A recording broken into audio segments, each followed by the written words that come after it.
솔희의 대만 중국어 25번째 에피소드. 대만, 중국 등 중화권 친구와 좋은 인간관계를 맺는 비법.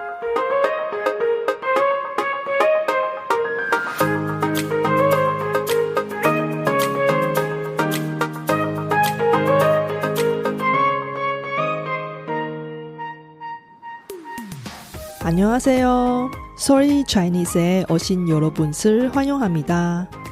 원어민 강사 솔희와 함께 대만 중국어와 중화권 문화를 배워봅시다.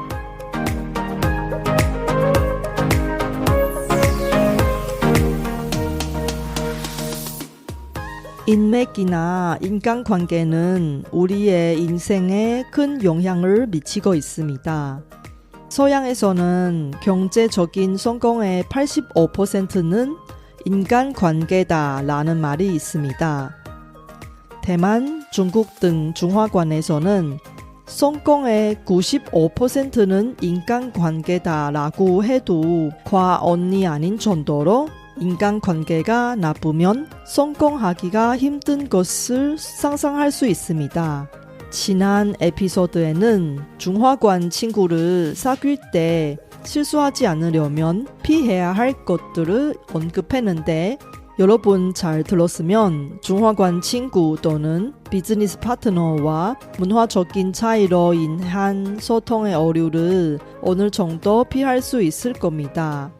이번에는 중화권 친구와 좋은 인간관계를 맺는 비법을 공유할 테니 대만이나 중국 친구와 만날 때 실천해보세요. 이번 방송은 한국어로 진행하고 방송에 나오는 중국어 예문은 쇼노트를 참고해주세요. 大家好，我是雪姬老师，欢迎大家收听我的节目。这次我要谈谈与中文母语人士打好关系的一些小技巧。节目中提到的中文例句会放在 solhichinese.com 网站上让大家参考，请多加利用。那我们就开始吧。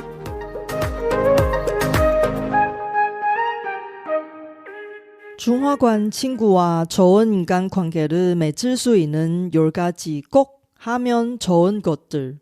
첫 번째, 자기소개할 때 성씨와 이름을 나눠서 소개하는 것입니다. 예를 들어서 我姓金, 名字叫秀贤.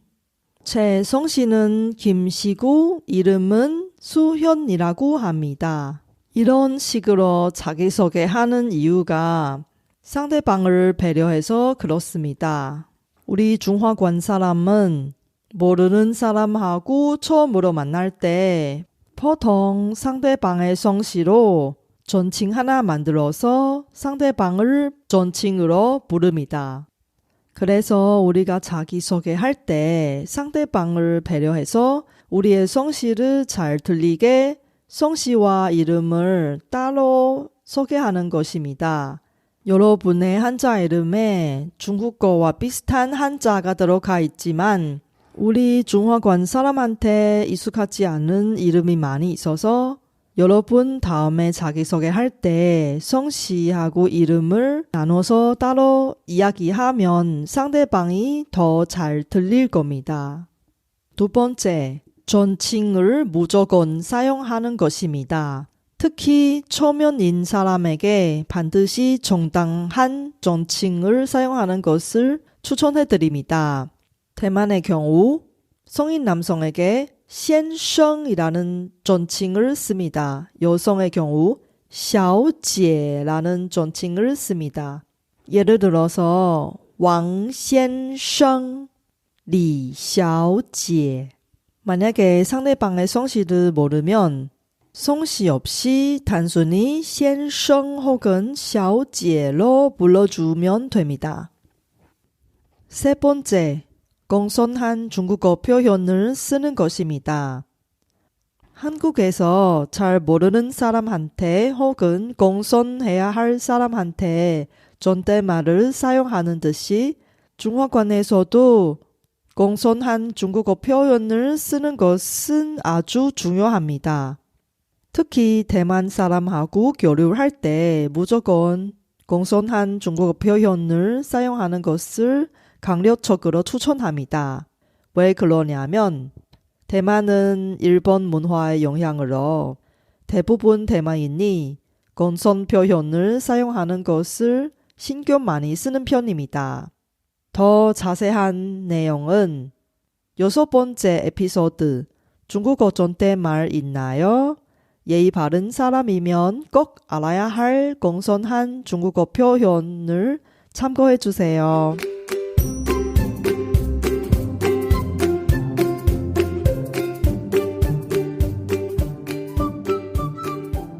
어려운 중국어 성조나 발음 때문에 고생하신 분들이 많이 있죠.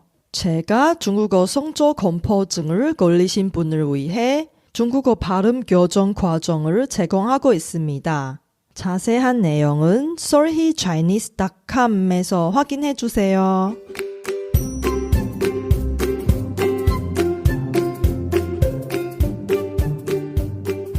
네 번째, 적극적으로 행동합니다.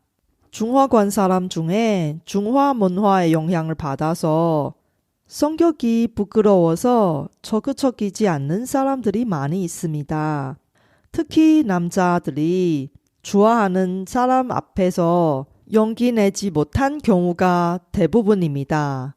왜 그러냐면 그들의 생각은 만약에 고백을 실패하면 좋아하는 사람과 친구도 할 수가 없게 됩니다. 그래서 여러분이 친해지고 싶은 중화권 사람이 있으면 적극적으로 행동하세요. 예를 들어서 请问方便给我你的联络方式吗? 실례지만 연락처 좀 가르쳐 주시겠어요? 5번째, 상대방 익숙한 언어를 사용하는 것입니다. 아시다시피 중국어는 중국에서 쓰는 중국어 간체가 있고 대만, 홍콩에서 쓰는 중국어 본체가 있습니다. 여러분 이렇게 생각해 보세요.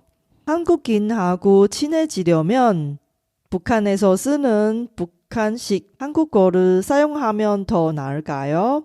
아니면 한국에서 사용하는 한국식 한국어를 사용하면 더 나을까요? 대부분 사람들의 대답은 뻔하죠. 중화권 세계도 마찬가지입니다.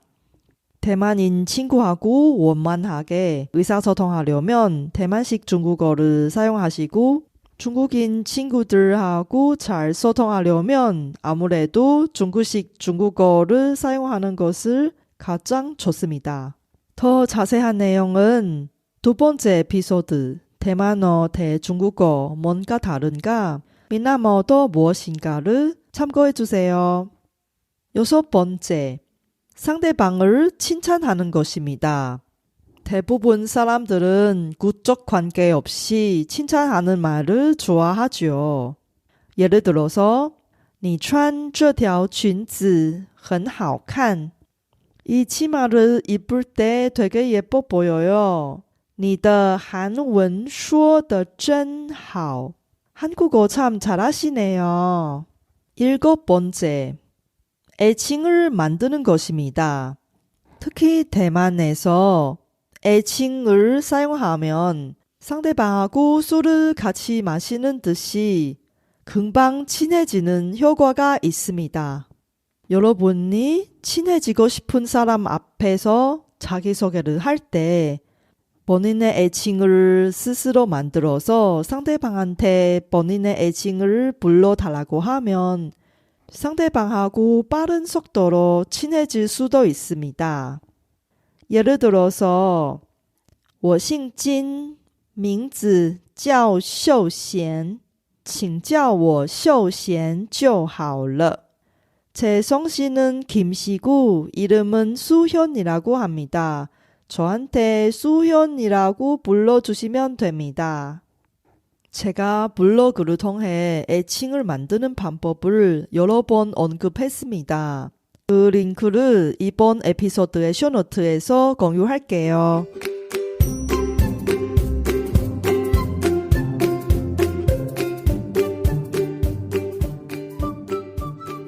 8번째, 적극적으로 친구를 도와주는 것입니다.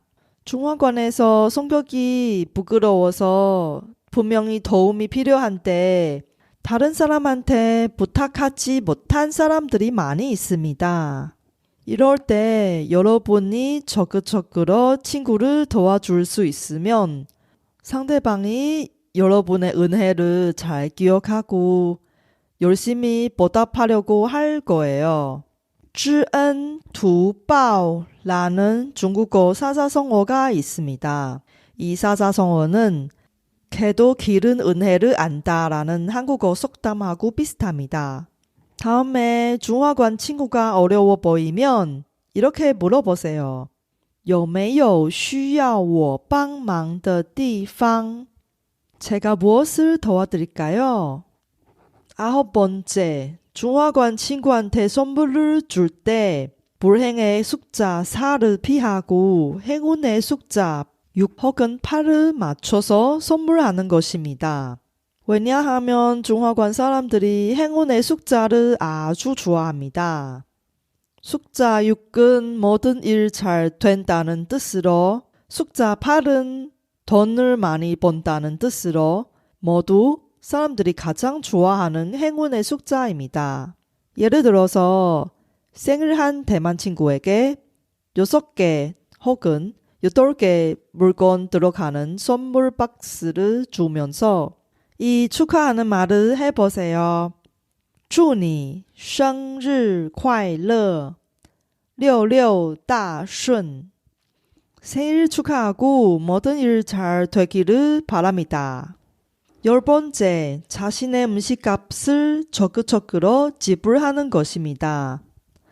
특히 대만에서 대부분 젊은이들이 친구와 같이 식사를 하면 음식값을 각자 지불하는 경우가 많이 있습니다. 일반 친구도 그렇고 심지어 사귀고 있는 커플들도 데이트를 할 때 자신의 비용을 지불하거나 전체 비용을 반으로 나누어서 2명 같이 부담하는 경우가 대부분입니다. 이 부분은 한국하고 대만의 문화 차이가 있으니 잘 참고해 주세요. 이번 에피소드는 어땠어요?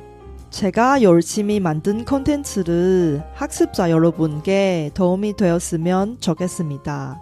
제 팟캐스트가 마음에 드시면 더 많은 분이 도움을 받을 수 있게 페이스북 등 여러분 즐겨 쓰는 SNS 채널에서 많이 공유해 주세요. 제 뉴스레터도 여러분께 도움이 될 거예요. 팟캐스트 업데이트 소식부터 대만 문화, 대만 여행, 대만 중국어 학습 정보까지 학습자에게 유용한 정보를 뉴스레터에 담았습니다. 솔희 차이니스 홈페이지에서 뉴스레터를 무료로 많이 구독해 주세요. 지난번과 이번 에피소드를 잘 들었으면 중화관에서의 대인 문화에 대해 어느 정도 파악을 했을 텐데요. 다음 에피소드에는 오늘 방송의 주제를 이어서 중화관 친구와 자연스럽게 친해지려고 하면 좋은 이야기거리를 소개하겠습니다. 기대해 주세요.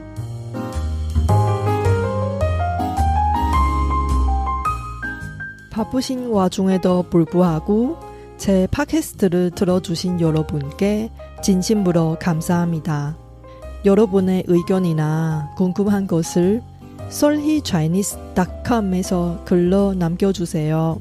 그리고 새로운 에피소드가 나올 때 알림을 받을 수 있게 팟캐스트 채널을 구독해 주세요. 그럼 다음 에피소드에도 만나요.